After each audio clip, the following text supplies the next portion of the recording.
Welcome back to my YouTube channel. दोस्तों तो हमारा जो सफ़र है अब शुरू हो चुका है दिल्ली के लिए।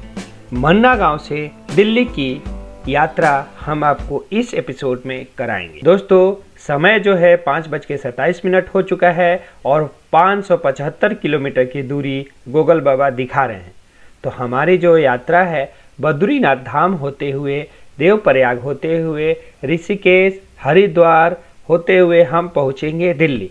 तो चलिए आज दिल्ली तक का सफ़र मैं आपको कराता हूं और दिखाता हूं कि क्या क्या दिक्कतें परेशानी रास्ते में आती हैं और किस तरीके से हम लोग दिल्ली पहुंचते हैं। दोस्तों अभी बहुत लंबा जाम लगा हुआ था जिसमें घंटों हम लोग फंस सकते थे, लेकिन अभी फंसे नहीं, हम लोग आगे निकलते जा रहे हैं। बहुत ही अच्छा सफ़र कट रहा है हमारा। अब हम लोग पहुँचने वाले हैं पांडुकेश्वर। तो दोस्तों ये देख सकते हैं हम लोग पहुँचे हैं पांडुकेश्वर और पांडुकेश्वर से आगे की यात्रा हमारी कंटिन्यू है। अब हम पहुँचने वाले हैं चमोली।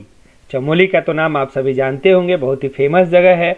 और चमोली जो पहुँचने में हमें बद्रीनाथ से 5 घंटे का समय लगा और चमोली पहुँचने के बाद फिर आगे की जो हमारी यात्रा वैसे ही कंटिन्यू होगी। और हमें अब भूख भी लग रही है, देखते हैं कि भूख का क्या उपाय किया जाए। रात तो हो ही चुकी है।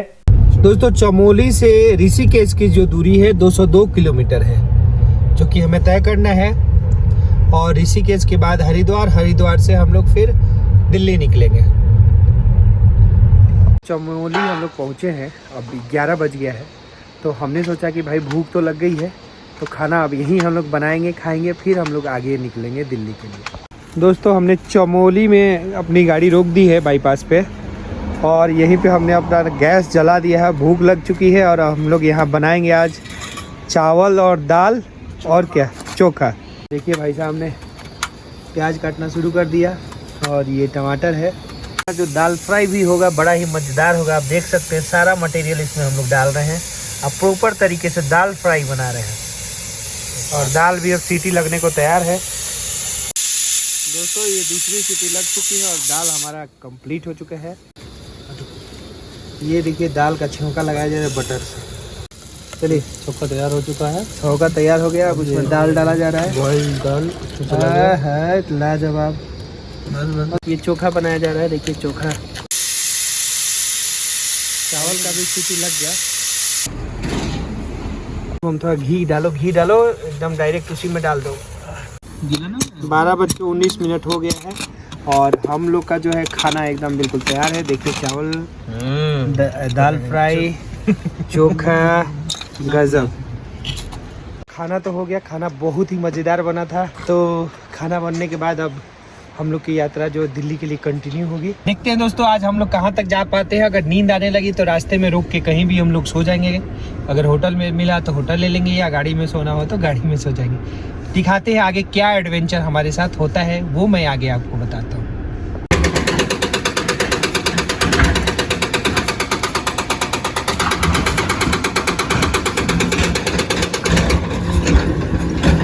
दोस्तों देख सकते हैं रास्ता पूरी तरीके से ब्लॉक हो चुका है। यहाँ का रास्ता धंस गया है। तो जेसीबी वगैरह लगी हुई है, पोकलेन लगी हुई है कि रास्ते को पत्थर तोड़कर किस तरीके से सही किया जाए। और हम लोग की गाड़ी जो है पीछे पिछले 2 घंटे से खड़ी है। अभी देखते हैं कितना टाइम लगता है इसको क्लियर करने में। दोस्तों पहाड़ों और घाटी का जो सफ़र होता है बड़ा ही खतरनाक भी होता है और बढ़िया भी होता है। देखने में जितना खूबसूरत लगता है उतना खतरनाक भी होता है। तो देखते हैं अभी क्या समय लगता है यहाँ पे। तो दोस्तों देखिए इस जेसीबी को बुलाया गया पत्थर तोड़ने के बाद उस सबको नीचे हटाने के लिए। आप जो लेफ्ट साइड में राइट साइड में देख रहे हैं इस गाड़ी के बिल्कुल ही खाई है, नीचे में नदी है। अगर थोड़ी भी चूक हुई तो कितना फीट नीचे गिरेगी गाड़ी ये पता नहीं चल पाएगा। ये देखिए जैसे भी लग गई है और जो भी रोड पे अब पत्थर आए हैं उस सबको ये क्लियर कर रही है।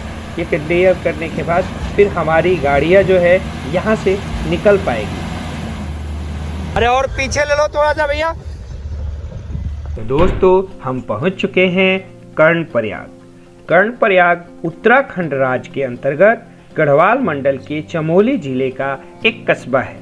यह अलकनंदा नदी तथा पिंडर नदी, जिसे हम कर्णगंगा भी कहते हैं, के संगम पर स्थित है, जिसके कारण ही इस तीर्थ संगम का नाम कर्णप्रयाग पड़ा। कुरुक्षेत्र युद्ध के बाद भगवान कृष्ण ने कर्ण का दाह संस्कार कर्णशिला पर अपनी हथेली का संतुलन बनाए रखकर किया था। एक दूसरी कथा अनुसार कर्ण यहाँ अपने पिता सूर्यदेव की आराधना किया करते थे। यह भी कहा जाता है कि यहाँ देवी गंगा तथा भगवान शिव ने कर्ण को साक्षात दर्शन दिया था।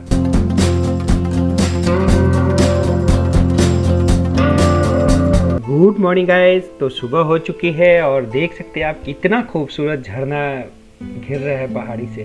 दोस्तों इस सफर में आपको इतना सुंदरता मिलेगी, इतनी खूबसूरती मिलेगी कि मैं क्या बताऊं, हमारे पास शब्द कम पड़ जाते हैं उसका वर्णन करने के लिए। दोस्तों ऐसे खूबसूरत झरने, हजारों झरने मिलेंगे रास्ते में आपको। तो दोस्तों सुबह हो चुकी है, हम पहुंच चुके हैं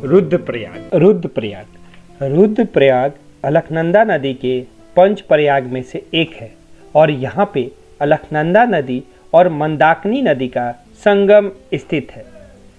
केदारनाथ यहाँ से 86 किलोमीटर की दूरी पे है। भगवान शिव के नाम पर रुद्रप्रयाग का नाम रखा गया था। बंधुओं, रुद्रप्रयाग अलकनंदा नदी और मंदाकिनी नदी पर स्थित है। यहाँ से आगे अलकनंदा नदी देवप्रयाग में जाकर भागीरथी से मिलती है तथा गंगा नदी का निर्माण करती है। मंदाकिनी नदी और अलकनंदा नदी का संगम अपने आप में एक अनोखी खूबसूरती है। इन्हें देखकर ऐसा लगता है मानो दो बहनें आपस में एक दूसरे को गले लगा रही हो। ऐसा माना जाता है कि यहाँ नारद मुनि ने भगवान शिव की उपासना की थी और नारद जी को आशीर्वाद देने के लिए भगवान शिव ने रौद्र रूप में अवतार लिया था।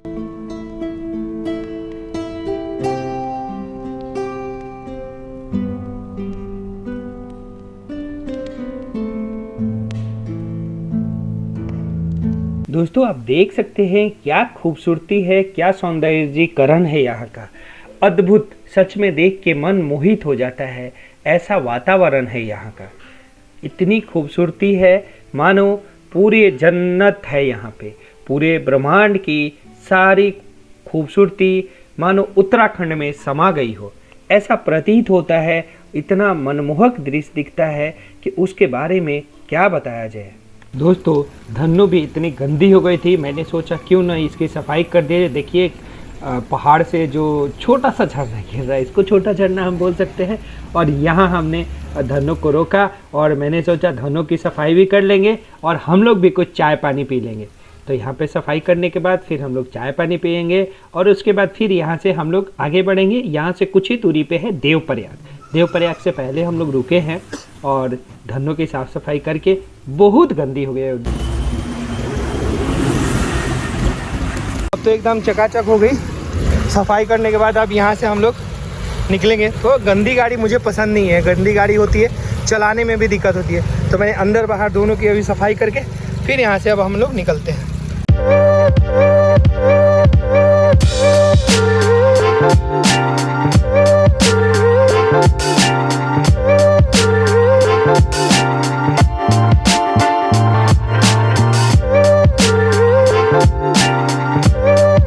तो दोस्तों अब हम पहुंच चुके हैं देवप्रयाग। कुछ ही पलों में हम होंगे संगम पे। ये भागीरथी नदी है, वो अलकनंदा नदी है। तो दोस्तों आप देख रहे हैं दोनों का ये संगम है। तो दोस्तों ये देवप्रयाग है। आप मेरे पिछले वीडियो में यहाँ की पूरी जानकारी आप ले सकते हैं, डिस्क्रिप्शन में आपको मिलेगा। तो यहाँ से माँ गंगे का टेक्निकल उद्गम स्थान कहा जाता है। चलिए मित्रों, तो अब यहाँ से हम लोग आगे बढ़ते हैं।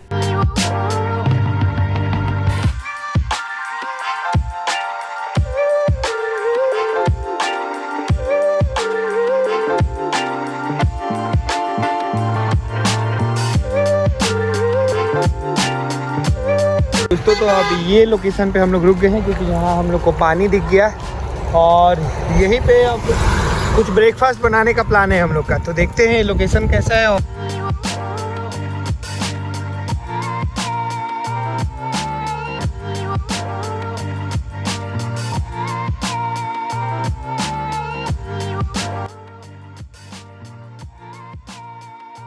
ने मैगी बनाने का कार्यक्रम शुरू किया है। पहले सूप बन रहा है, सूप बनने के बाद फिर हमारा जो है लाजवाब, उसके बाद जो हमारी है, बहुत ही मज़ा आ रहा है दोस्तों ये जंगल में और पहाड़ पे खाना बना के खाने में बहुत ही आनंद।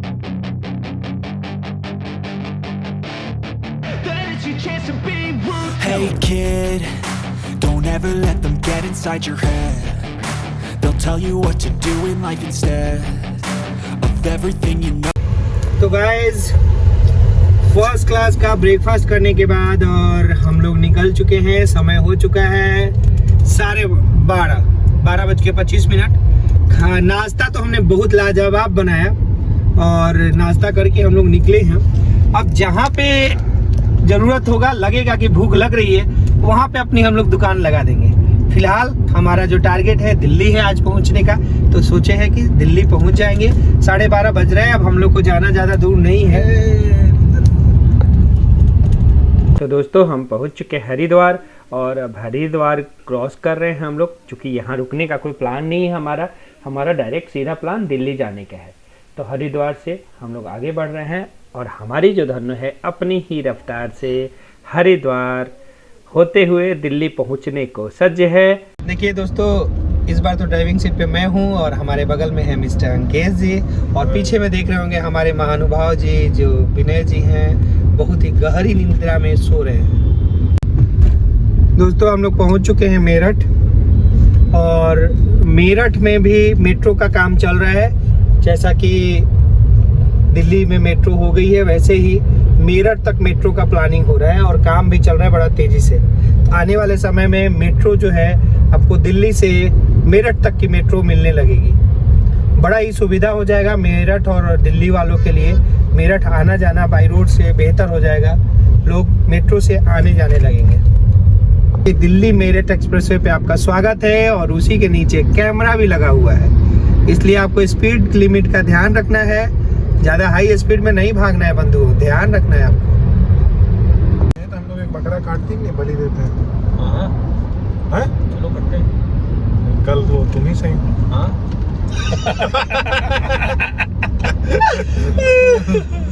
कल काटे पकड़ा। हाँ बिल्कुल। दोस्तों तो हम लोग पहुंच चुके हैं सराय कालेका से फिर हम लोग अभी जाएंगे पुष्प विहार। का जो एपिसोड है यहीं समाप्त होता है। हम लोग फाइनली दिल्ली पहुंच गए। देखिए भाई लोग एकदम आते ही लेट गया, दोनों भाई लोग बस सोने की तैयारी में है और बहुत ही अद्भुत रहा हमारा ये जो बाबा केदारनाथ का ट्रिप है। बहुत अमेजिंग, सोच नहीं सकते थे, हमने कभी सोचा नहीं था कि इतनी आसानी से और इतने सरल तरीके से बाबा का दर्शन होगा। बहुत ही खूबसूरत व्यू रहा वहाँ का और बाबा का दर्शन बिल्कुल अद्भुत रहा। बाबा का आशीर्वाद मिला हमें। तो चलिए मित्रों, हम फिर से आपसे मिलते हैं नेक्स्ट एपिसोड में कुछ नया लेकर। वो मैं आपको बताऊंगा अगले एपिसोड में कुछ क्या आ रहा है, नहीं आ रहा है, बहुत ही अद्भुत होगा।